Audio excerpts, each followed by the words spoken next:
Salut les amis, salut tout le monde et une fois de plus, bienvenue sur votre chaîne préférée Génération Consciente Africaine.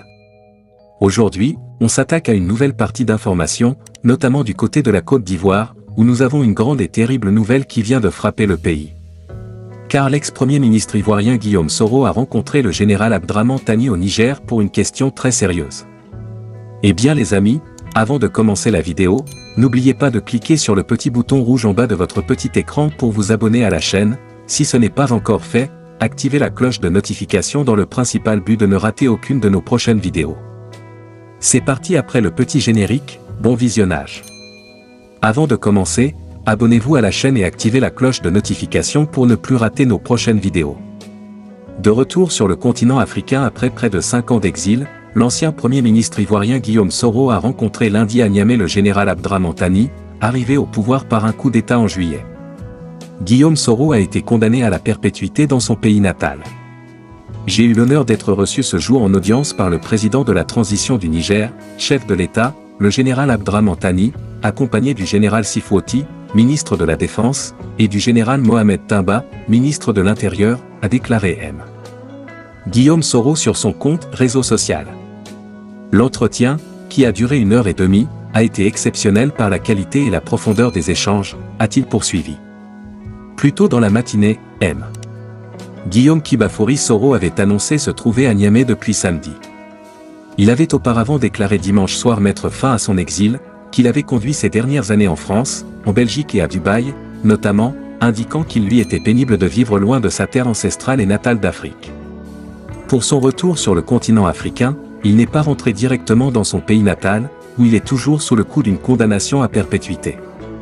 Il a choisi le Niger, qui entretient des relations tendues avec la Côte d'Ivoire depuis le coup d'État du 26 juillet qui a porté le général Tani au pouvoir et renversé Mohamed Bazoum. Dans les semaines qui ont suivi le putsch, le président ivoirien Alassane Ouattara faisait partie des voix ouest-africaines les plus déterminées en faveur des sanctions économiques et d'une intervention militaire pour rétablir dans ses fonctions le président renversé, Mohamed Bazoum. Le président Ouattara, qui a assisté à un sommet Arabie Saoudite-Afrique à Riyad, avait rencontré vendredi le premier ministre nigérien nommé par les militaires, Ali Mohamed Lamine. Contacté par l'AFP, le porte-parole du gouvernement ivoirien, Amadou Koulibaly, n'a pas souhaité faire de commentaires sur la réunion entre M. Guillaume Soro et le général Tani. Il y a une sorte de nouvelle configuration géopolitique dans les sous-régions avec des pays jeunes comme le Burkina Faso, le Mali et le Niger qui voient Abidjan comme un observateur, un adversaire, estime l'analyste politique ivoirien, non. Chef de la rébellion qui contrôlait la moitié nord du pays dans les années 2000, Guillaume Soro avait aidé militairement Alassane Ouattara à accéder au pouvoir lors de la crise post-électorale de 2010 à 2011 face au président sortant Laurent Gbagbo, qui refusait d'admettre sa défaite. Il était alors devenu le premier chef du gouvernement de M. Ouattara, puis président de l'Assemblée-Nation. Et en 2012, avant une rupture en 2019, en raison, selon plusieurs observateurs, des ambitions présidentielles de M. Guillaume Kibafouri Soro. Il a été condamné en 2020, en son absence, à 20 ans de prison pour recel de détournement de deniers publics en Côte d'Ivoire, puis la perpétuité un an plus tard pour atteinte à la sûreté de l'État, accusé d'avoir fomenté une insurrection civile et militaire visant à renverser le régime de M.